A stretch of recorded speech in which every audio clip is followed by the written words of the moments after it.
Very pretty. And we are live. So hello everyone, and thanks everybody who is joining us. This is getting quite familiar to everybody now, but hello.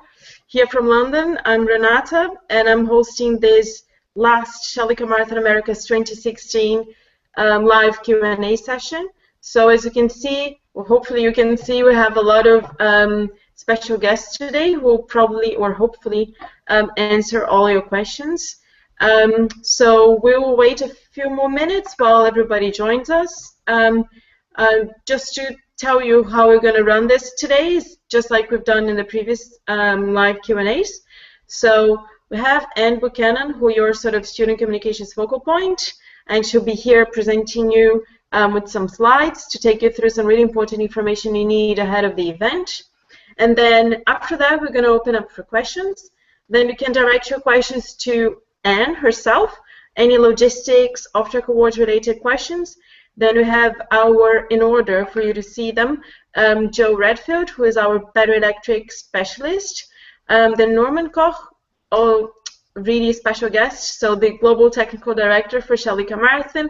And of course, we have Pam Rosen today. She is like the General Manager for Shalika Marathon Americas, and she'll be also here to answer some of your important questions. Again, we're going to give you a few more minutes to join, and as you can see, you can submit your questions. Just click on the Q&A button on the right corner of your screen. You can submit your questions, and as always, when you do, please include your name, team name, country that you're from, and then for the technical guys to be able to be quite precise when answering your question, just let us know if you're running on prototype or urban concept, and what's your energy type, meaning if you're running on gasoline, ethanol, GTL, CNG, then we'll be able to be quite specific with your answer. So let's just give the team a few more minutes, or the teams a few more minutes. And if you're able to find the link, just share with your friends and all your teammates for them to join, because we're here to answer all your questions. As I've mentioned before, my name is Renata. I'm dialing in here from London. We have Anne Buchanan here today. She's your main focal point for all student teams related questions. Then Joe Redfield, who is our battery electric specialist. Norman Koch, the Shalika Marathon Global Technical Director. Then Pam Rosen, who is Shalika Marathon America's General Manager. We're all here to answer some of your questions. I can see more people dialing in, which is great. Let's just give them one more minute, and we'll be able to start with Anne's slides. Again, just with sort of more practical information on how we're going to run this today. We are going to go through an important presentation with Anne. So she's going to take you through some slides of the important information you require ahead of the competition. And then we're going to open up for questions. When you submit your questions, again, as always, please include your name, team name, and country. And then if your question is about your car or your vehicle, please include your category, that is if you're running on urban concept or prototype, and then your energy type. So ethanol, gasoline, diesel, CNG, hydrogen, then I'll be able to be quite specific with your answer. So we're 3 minutes in.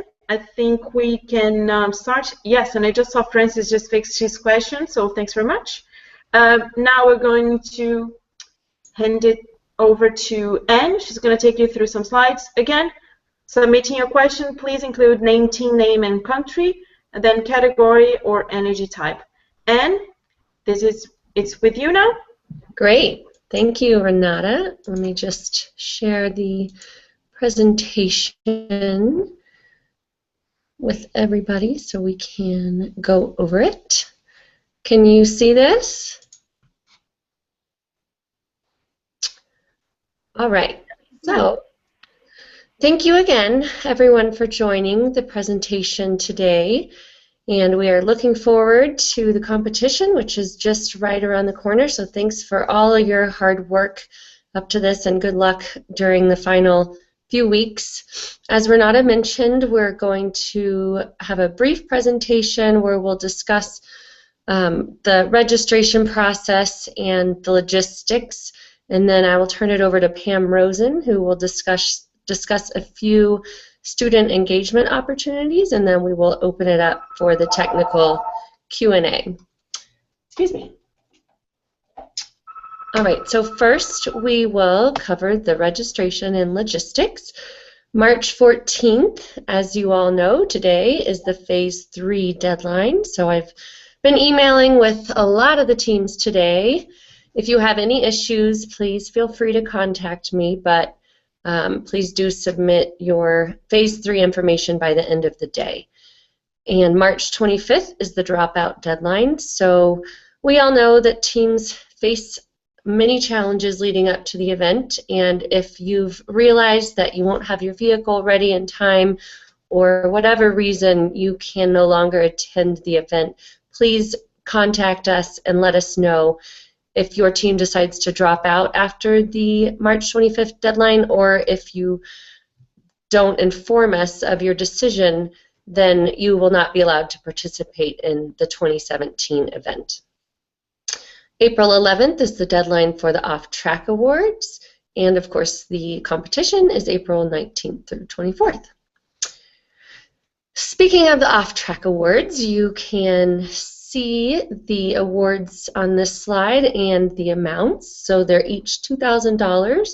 We have communications, we have vehicle design for prototype and urban concept, safety, perseverance, and spirit of the event, and technical innovation.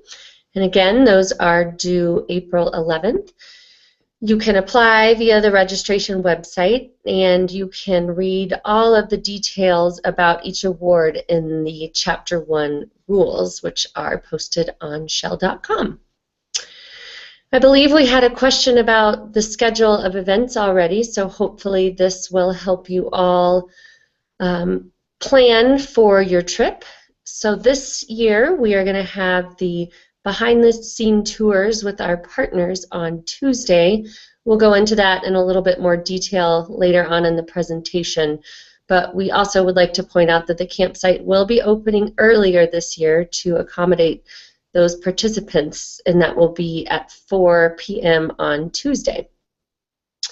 We will also be having a Career Day, which is sponsored by the Society of Automotive Engineers, on Wednesday morning. Again, we will discuss that when I hand it over to Pam Rosen in a bit. And just like last year, registration for the eligible teams, those who meet all of their deadlines and successfully complete the registration information successfully, can register at 12 p.m. on Wednesday, and then registration for all teams will open at 3 p.m. and will be open to 9 p.m. to accommodate anyone who's arriving a little bit later. And you cannot bring your vehicles into the paddock area until 4 p.m. on Wednesday. Thursday, it will run as it did last year. Paddock will be open, registration and tech inspection will open at 8 a.m. We will have the opening ceremony and group photo on Friday morning, and we will also have, this has changed slightly this year, the teams can test their vehicles on the indoor test track on Friday. And Saturday and Sunday are competition days out on the track outside, and the awards ceremony is Sunday night. And then we ask all teams to be out of the paddock and Cobo Center by 9 a.m. on Monday. The shipping details are all posted on shell.com. You can just go to the important information page to download some important documents. We are once again recommending that the teams work through Freeman, which is the shipping provider at the Cobo Center. They have worked with us for many years, so they are experts on all of the customs and EPA paperwork, and that we haven't had any issues of vehicles getting stuck in customs for teams that ship through Freeman. If you choose to ship through another shipping provider, we've had quite a bit of issues with the teams having their vehicles stuck in customs because it is a very complicated shipping process. So if you have any questions about shipping, please don't hesitate to reach out to us. And these are the contacts at Freeman that you can work with. These details are also posted on shell.com, but please contact the appropriate person if you haven't done so already. Lodging, we will once again have free camping inside of the Cobo Center. So we encourage teams to bring sleeping bag, tents, snacks, and non-alcoholic beverages. We will be providing padding, showers, and meals to the campers. And we've once again secured a group rate at the Crown Plaza Hotel, which is directly across from the Cobo Center. The rate is $169 per night, and you can make those reservations in the Phase 3 portion of the registration website. I just want to be very clear on meals. I get a lot of questions about the meals, and there seemed to be some confusion on site because meals are different than they were in Houston. We do provide free meals for up to 8 team members throughout the weekend, and we don't sell meal tickets anymore. Additional students will just be responsible for purchasing their own meals from the vendors inside Cobo Center or at nearby restaurants. If you need to purchase a tire or fuel tank before the event, you can contact us via email, but we will also be selling the fuel tanks and tires on site at the competition, and we accept all major credit cards and no cash. The Chapter 2 rules are now available on shell.com, so please download those. They contain a lot of important information about the venue, the schedule, track, and safety, and a few other very important details. Parking, I know, was a little bit of an issue last year as well, so we have been working to improve that for this year. We will have parking on top of Cobo Center at the rooftop lot, but we do have to limit the number of parking spaces this year since we ran out of spots last year. So we will be allotting 3 parking spaces per team. And just like last year, we will be having the teams drop off their trailers inside of Cobo Center in Hall D. We will also be emailing a parking pass to all of the teams prior to the event, and we'll have maps and additional details once the participant guide is published here later this month. As far as getting to and from the airport, we recommend the following 2 companies, Athens and Scoot Detroit. Their contact information is here and on shell.com. The travel stipends have actually changed a bit this year, so please take note of the updated amounts. Most of you are aware that we do provide checks to each participating team, and we will be distributing those on site at registration. And the rate is based on your school's distance to the Cobo Center. These are also outlined in the Chapter 1 rules. And now I will turn it over to Pan Rosen, who can speak to the student engagement activities. Hi everyone, welcome, and thanks for joining today. So we have a lot of really great additional student engagement activities that we are making available this year. So if you haven't taken a look at them yet or haven't signed up, we encourage you to do so. As Anne mentioned, on Tuesday, April 19th, we will do the behind-the-scenes tours, and those are going to take place with some of our local partners. We will provide transportation to and from Cobo Center to the location where the tour will take place, and all tours do include lunch.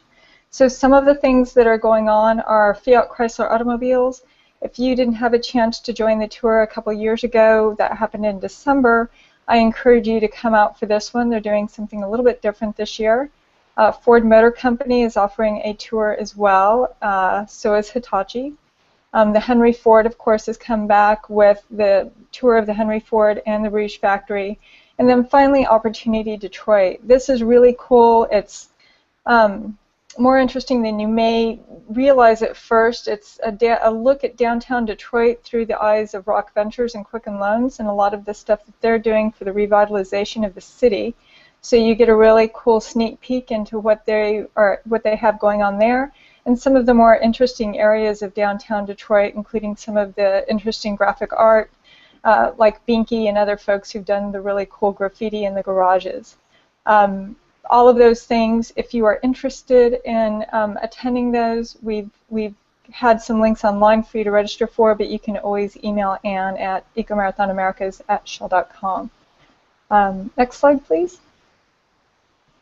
So Student Career Day, this is truly special with SAE International, who is sponsoring this. They'll be managing this with our partners. Again, this is really looking at the fact that you guys have put a lot of hard work and effort into working on your cars, and this is an opportunity for this to pay off even further. We do provide lunch, and we have partners who are very, very anxious to speak with you about career planning, advice, resume tips, and they're also offering internships, scholarships, and full-time opportunities. If you haven't taken a look at this, we do encourage you to do so. I know for sure Fiat Chrysler Automobiles is looking for some interns and some full-time employment. They're going to offer some full-time employment opportunities. Toyota is very interested as well. As you can see here, Southwest Research is going to be awarding their 2 scholarships at that day, and UTI is coming in to talk a little bit about automotive tech. So for those of you, especially if you're in high school, if you're thinking about maybe a different career path, this would be an interesting talk for you. Again, if you're interested, we've put links out on our sites, but you can also email Anne at ecomarathonamerica's.com. And let's see, next one, here we go, the round table. This takes place in the afternoon after the career fair, so both of these are on Wednesday. This is, again, the panel discussion. We've taken a lot of learnings over the years, and this is a pretty robust event that gets really great coverage, both from a stakeholder perspective and media. We are pitching it to media again this year. This year, we're looking for about 7 or so students who are interested in being put on a panel with 2 OEMs. It's Ford Motor Company and Fiat Chrysler Automobiles. And the topic is to drive or not to drive. So this is a really interesting chance to get your views literally with the folks who are designing the cars and have those discussions take place. We've really enjoyed your participation in the past, so if this is something that you think you might want to come back to and do, then email us. We did make the application process a lot easier this year. It's just a video submission. So that's something to consider as well. Again, if you're interested in doing that, please email Anne at ecomarathonamerica's@shell.com or click one of the previous registration links that we've shared through some of the different email channels and the website. See the next one. I think that's it.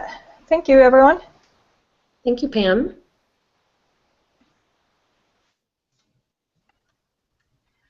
All right, now I think we're going to open it up to questions.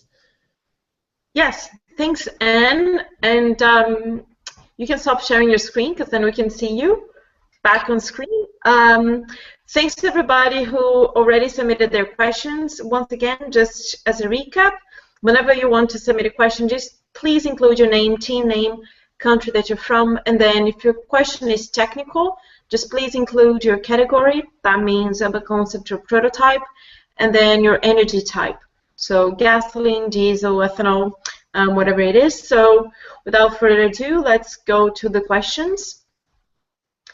So let me just go to, well, I guess Andy was the first one who submitted a question. I'm not sure where Andy's from, but the question was about race times on Saturday and Sunday, and covered that on the presentation. But and if maybe you just want to recap, if we're going to have competition laps or times on Friday, Saturday, and Sunday.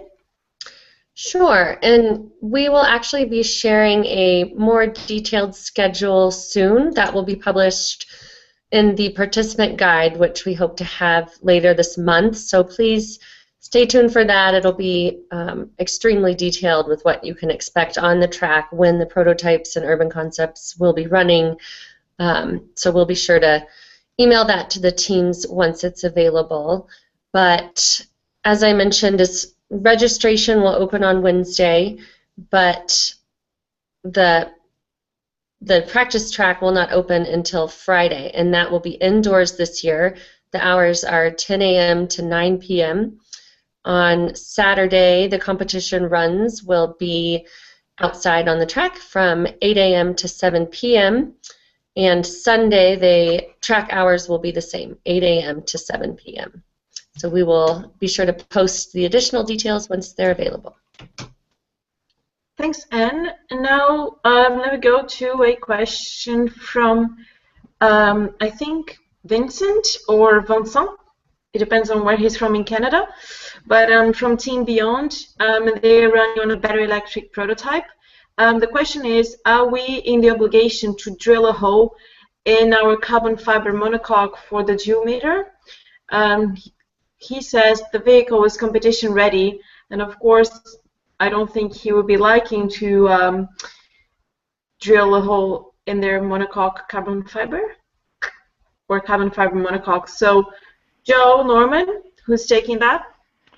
Well, I'll leave it to you, Joe, to break the news. Okay. Well, if you look in the Chapter 2 rules, it does require teams to ensure that the joule meter, the actual display on the joule meter, is visible from the outside of the vehicle, and that we have the ability to be able to reach in and reset the joule meter from the outside. So you will be required to have a slot at minimum such that you can see the display and be able to have a hole to be able to reset it. So yes, that is required. And obviously for the cabling, depending on where your battery is, where your motor controller is, and where the motor ends up to be, if they are in different compartments or separated, then obviously you will have to run cables to and from the battery to the joule meter. Yes, and all that will be inside the engine compartment. Thanks both. So now a question from Francis from San Antonio, Texas. He's running on a hydrogen car. I'm not sure if it's a prototype or a concept, but the question is, does the flow meter come with fittings? If not, what are the fitting thread sizes given at the race for the flow meter? I can suggest that if you send us an email with this question, we will be able to share with you the technical specs of the flow meter. I don't have them handy right now here, what the exact fitting is, but we will certainly have fittings there, but in terms of sizes, we will be able to share with you the dimensions of the in and out of the flow meter. Thanks, Norma. So Francis, just email ecomarathonamerica's@shell.com and we'll be able to get back to you with this. Now, a question from Rafael from Unifei in Brazil. It's about, I think, well, they're running on a prototype. I just don't know what the energy type is. But about the fuel system, if I need to change any details about the energy diagram, do I have to upload the new diagram again? Or do I take the changes to the competition in the technical documentation and then I can explain it to the technical team? Yeah, thanks, Raphael. I mean, clearly, you cannot change the registration anymore, but it is perfectly normal to make progress and changes to your design in the interest of progression and of improvement. So yes, you can make any changes required other than to your energy type that you registered with, and those changes have to be reflected in the actual presentation, in the actual documentation you present to the tech team. And yeah, all that has to be in place is that the vehicle meets the technical documentation that you're presenting, and then you should be fine. Thanks, Norman. And just to Raphael, but also to the other students that are, or the teams that are on the line, remember that the technical documentation presented at technical inspection must be printed. So you cannot show up with a documentation on a PDF on your iPad, on your phone, or on your computer. You must bring it printed on site, otherwise you will not pass technical inspection. Does that proceed, Norman? That is correct. And if you have any doubts, there is a really nice video about the technical documentation that's required on site. So you can watch the tech tips together with the other 12 videos that are there on YouTube. Just go to the Shellico Marathon YouTube playlist, and there's a dedication section for the tech tips. You'll be able to see the details on technical documentation there. Now let's just pick up another question. So question is from Agni from Ann Arbor, and they're running on a prototype battery electric. We have a data recorder for the energy we use. So we have a joule meter for of our own right now. Will this interfere with the joule meter that Shell uses in the competition? Absolutely not. That being said, Joe, that presents your confidence in technology. Obviously, if anything like that contravenes the technology that we have in order to measure it, we will find out and may have to tell you at tech inspection to remove it, but that shouldn't be the case. Yeah, it shouldn't be the case. The joule meter we have and the joule meter we use will not interfere with other devices. And for the most part, any other joule meters that I've seen out on the market won't interfere with it. So there shouldn't be any issue. But you really pointed out the correct way to present that, Norman. Thanks both. Let's go to another question now.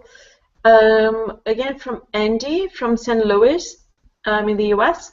They're running on a diesel prototype. So is the idle volume measured at idle speed or at full throttle? Joe, can you help me out on that one? Idle volume, I'm not sure. That is one I believe, Norman, we'll ask Andy to submit that in an email, and we'll make sure that the right person answers that, because that's not one I can appropriately address right now either. Yeah, if you could, because I'm not quite sure I understand the question correctly, if you could explain exactly what you mean. We do measure, when you speak about the volume, we measure the volume of the fuel tank, but that is obviously done with the engine not running, and after that we switch the engine on, and we want to see the fuel deplete from the fuel tank. So basically, we want to see a drop. And that's the way it works in technical inspection. If that didn't answer your question, I appreciate if you could send us an email, again, as I said before, and ask your question again, and we'll find the right person to answer that.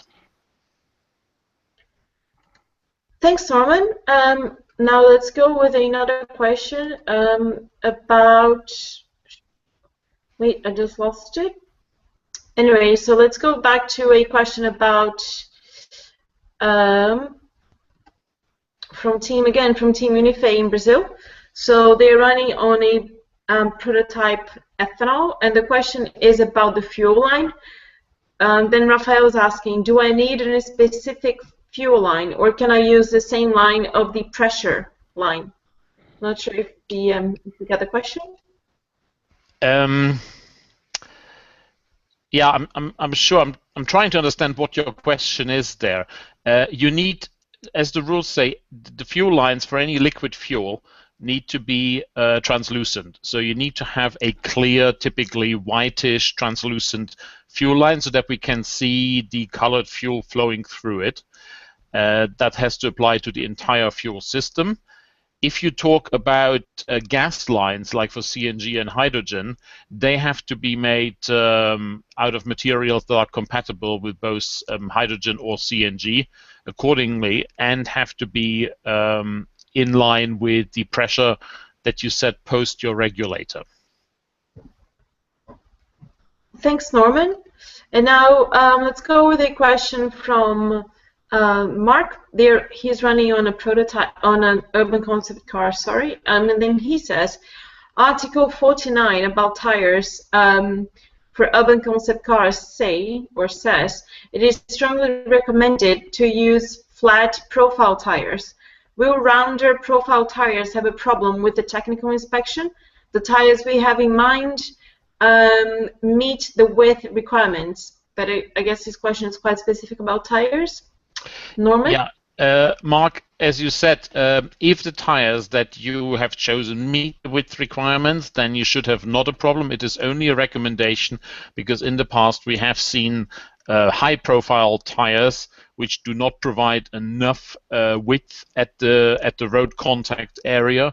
Therefore, as long as your tire meets the requirement and still has a very soft tread, I suppose, then you should be all right. Thanks, Norman. And now let's just go with a logistics question. Maybe Anne can address this one. So again, from Andy from St. Louis, and the question is, will we be able to park our trailer in a Kobo Center and leave it there all weekend long to use it as a tool shed? Yes, so hopefully that question was answered a little bit during the presentation, but it will be similar to last year. The teams will be able to drop their trailers off in Hall D of the Kobo Center, and you should be able to access it, but I would kind of recommend unloading your tools and keeping them in your paddock space. That's what most of the teams do, and it makes it a lot easier throughout the weekend.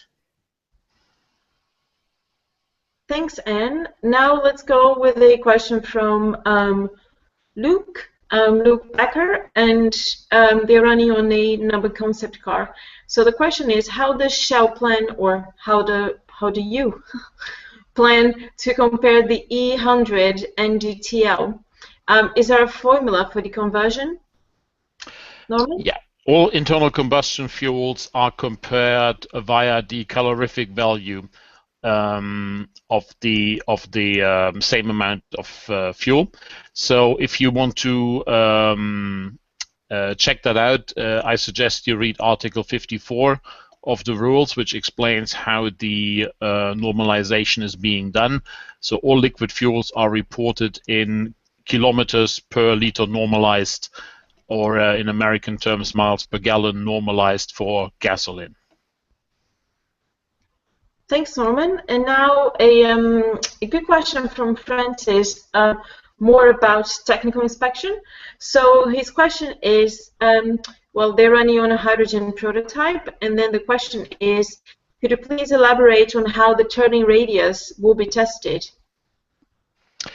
The turning radius will be tested by simply having to follow with the center of your car an arc that represents a 6 meter or 8 meter, you said prototype, so a 6 meter radius, sorry, an 8 meter radius with your car. So basically you have to roll a quarter of a circle, your car, the center of your car, along a circle on the ground.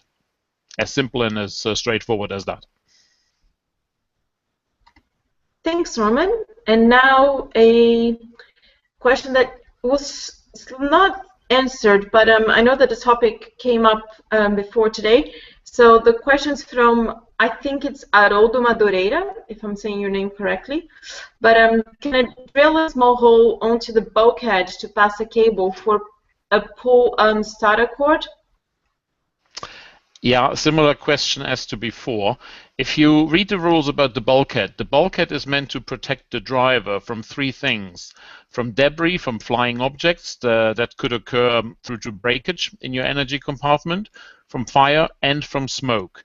Now, obviously, as soon as you drill a hole in your bulkhead, smoke could seep through. So it all depends on your design. It will be the assessment of the inspector in the end whether he regards the hole in your bulkhead as a threat in case of smoke and fire. In order to be safe, I would strongly recommend you route the cable around the bulkhead. If that cannot be done, then I suggest you drill a very small hole and think about smoke condition, and keep it as small and as effective as you can. Thanks, Norman. And now another question from Vincent, or Vincent again. So it's a battery electric prototype, and then could we shim the emergency button to the monocoque external surface so we won't have any impact on the vehicle's aerodynamics instead of having a big mushroom outside? Joe, you want to go for that? Well, that would be one. Why don't you take that, Norman? I'll throw it back to you. Happy to. You don't like to be tough here. The whole point of the emergency shutdown button is that any marshal around the track who may have never seen your car before can identify the button and can operate it. So from these parameters, we will assess the functionality of the button. The rules say very clearly it must be a red emergency shutdown button, which is easy to operate. If it is hidden within the body, it will not be allowed. If it stands out a little, it might be fit for purpose.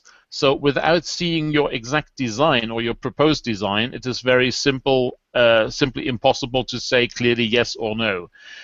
I suggest if you want to be sure prior to technical inspection, you simply send us a diagram, a drawing, or a picture of your proposed design and to the Shell Ecomarathon email address, and then we can give you a definitive answer prior to technical inspection. Otherwise, please bear in mind it must be easily operable by a person which may have never seen your car before.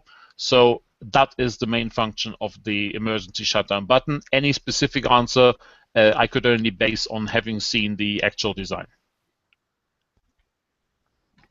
Thanks, Norman. And then we're running out of time, so if you do have any questions that you want answered, just please submit them the next couple of minutes. We're going to go through one of our last questions now. Again, if you do have any questions, please send them over. Or the question is now from Francis again, and I'm not sure if anybody here will be a specialist on this, but the question is, when on track, how do we make sure our radios are not on the same frequency as another team? Now, that's a question I can't really answer, because if your radio is on the same frequency as somebody else's, that will make for an interesting conversation for you. So it is really up to you to make sure that you have sufficient radio communication. Most commercially available radios, joking aside, have several channels, so it is very unlikely that everybody has the same radio and you run out of available channels. If that happens, you simply switch to a different channel. I have not heard that we had a problem with too many teams using the same radio and having problems. I mean, in the worst case of all, you'll probably have to share a channel with a different team. Thanks, Norman. And now a few more questions coming in, so we'll answer those ones and then we'll have to close it. So a question from Mark is about the stickers that go on the car, and the question is, do the decals with the name of the school or school logo need to follow the same size and requirements of or as the sponsors' logos? Is there a size limit for the school name on the car? That is a very good question. In principle, yes. The rules are very clear. Any logo, any other appearance on your car that makes a logo or a name has to be smaller than the given size, 20 by 20 centimeter size for the Shell logo. However, and you will have seen that before, if a school name, for instance, makes a design part of delivery, then of course that is part of delivery. So if you have, for instance, your school name written as a design part on your car, as in, for instance, the decal delivery, then that is acceptable. If it is just another sticker or another discrete logo, it has to follow the same rules as any other partner that you may display. Thanks, Norman. Now, again, our last question. So, unfortunately, if you haven't submitted your question, maybe I can let you do one more. But we'll have two questions now. Let me just answer this one again from Francis, because it's quite an important one. So, about the diamond switch. And the question is, again, they're running on a prototype hydrogen. The question is, can we have the deadman switch located in the throttle instead of on the steering wheel? Yes, Yes. I'll Yeah. take that one.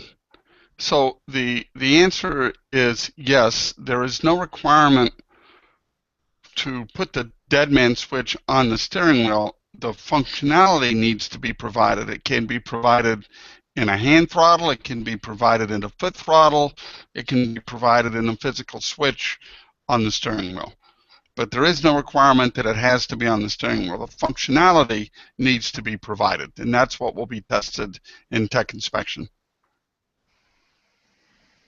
Thanks, Joe. And now a really important question, actually, so I'm going to let Andy go with another question. So again, Andy from St. Louis, and the question is about the seat belts and the seatbelt testing during tech inspection.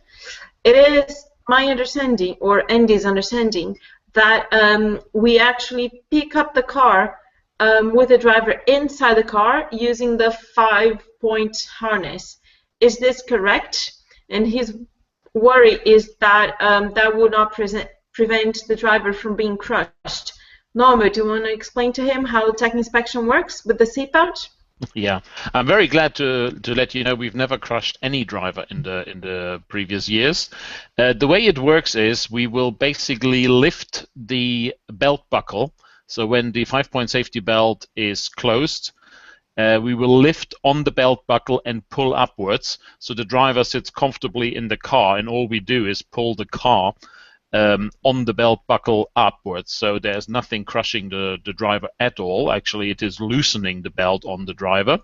And we pull up to a force of 7, so whatever comes first. We either lift up the car, including the driver, or we pull with the force of 700 newtons. Whatever comes first, and it won't affect the driver at all. He will sit quite comfortably in the car, and we will only suspend him a couple of millimeters from the ground if the whole car is lighter than 70 kilos. Thanks, Norman. And now our absolute last question from Luke again. Luke is running on an urban concept car, and then he's just asking if the headlights in the urban concept class are required to be on during the competition runs. A simple answer, no.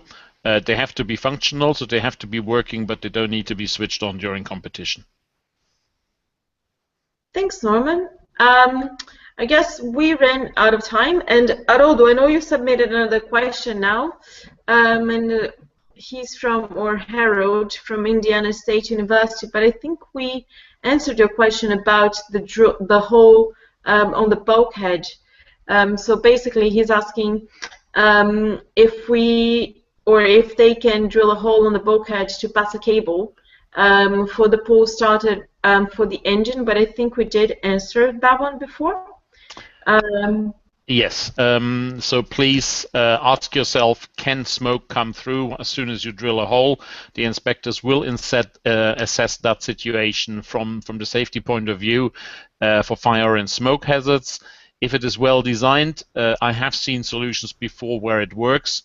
Again, in the first instance, I would consider routing the cable around the bulkhead. If that's not possible, think about a suitable design that makes smoke seeping through virtually impossible. Bear in mind, you have to evacuate your car within 10 seconds, so there is a short time frame in the first place that it would have to protect you for. And while I see another question here for the clarification from Andy about the idle volume measurement, of course you meant volume as in terms of sound rather than so noise of the vehicle. Obviously the noise measurement is not done at idle. That would be rather pointless. Of course the noise measurement is done at full throttle, or whatever is the loudest noise, which doesn't necessarily have to be at full throttle.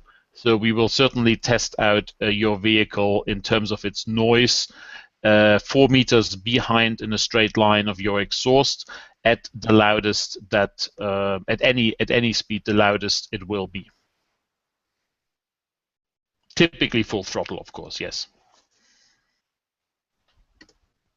Thanks, Norman. And we are running out of time, so thanks everybody who submitted your questions. Now let's just go around the table and see if anybody has any reminders for the teams. As we all know, competition is fast approaching, so we are less than a little bit more than a month away now, which is slightly scary, but we're getting there. So let's start with Anne. Anne, any important sort of final reminders? Maybe you want to remind the teams of what the next deadlines are? Yes, that would be my one last comment. Please remember that the Phase 3 deadline is today, so be sure and submit all of your information by the end of the day, and make sure that any minors have their waivers signed and notarized. Also make sure that the drivers have valid driver's licenses. We do not accept driver's permits. And of course, if you have any questions, please reach out. The dropout deadline, again, is March 25th, and the off-track awards are due April 11th. So thanks again for all of your hard work, and please let us know if you need help. Thanks, Anne. Joe, any final reminders for the teams? Yes, what I would say is to spend some time, have each member of your team read the rules, the Chapter 2 rules, one more time. Look at all the details and ensure that you can provide documentation or show that you're in compliance. So, in summary, read the rules one more time. Thanks, Joe. Norman? Yeah, my usual mantra, those of you who have been following me for a while know the 3 design rules for your car. Reliability first, reliability second, and reliability third. Please make sure that you test your vehicle and that you don't only drive it for a minute or two. Most teams find out the hard way that driving it for 30 minutes is quite different, how the vehicle behaves after 30 minutes and how the driver feels after 30 minutes. Make sure that you do some thorough test driving for total competition length, not just for a few minutes. Otherwise, you will lose valuable time at the competition, and you will discover things that you can find out so much easier when you do some competition simulations before. So I recommend try your car thoroughly for a 30-minute run. And all the best for that. Thanks, Norman. Now, Pam, maybe you just want to remind the teams of what their great sort of off-competition opportunities are? Yep. So for these, our deadlines are a little bit further out. So please consider whether or not you would like to attend one of the behind-the-scenes tours with our local partners. That was Fiat Chrysler Automobiles, Hitachi, Ford Motor Company, the Henry Ford and the Ford Rouge Factory, and Opportunity Detroit with the Downtown Detroit Tour. Secondly, the Career Day is something not to be missed. If that works into your schedule, we really do encourage you to make every effort to come to that. That is where the scholarships are going to be awarded, and there are opportunities for internship and full-time employment with the various OEMs who are partnering with us for Detroit. So please consider how you might be able to fit that into your schedule. And finally, of course, the student roundtable. If you choose not to participate, you might want to, and you know one of your team members is going to come and participate. It's a couple of hours out of the afternoon. You might want to come and hear what they had to say, and maybe even throw in a question. So questions from the audience are encouraged. For all of these, please email ecomarathonamerica's@shell.com with any questions and can get you to the right person on our team. Or you can look at some of the emails that we've sent, the recent newsletters that have links for you to go ahead and register. Thanks. Thanks. And I guess we're about to wrap up. Sorry, Arthur, I think it's Arthur. You just submitted another question about the safety belts. I think you should just refer back to the tech tip on YouTube, or maybe back to Chapter 1 rules. We are running out of time. So guys, get ready. If you have any questions, please share them on the Shell Marathon America's Facebook group. your question might be helping a lot of the other teams, and you can help each other. As Norman and Joe said, read the rules. They're all available on shell.com. Chapter 2 rules is also available. As I mentioned, the Participants Handbook is going to be released soon. The tech tips are available, and they're a really easy way for you to understand the rules. And if you're sharing anything about your team and your progress towards the competition, just remember to tag our profile on Twitter @ShellLicomar, or anything you're doing social, just use the correct hashtag, SCM2016. And I guess that's it. Good luck to you all, and I hope to see you in Detroit. Thanks, everybody.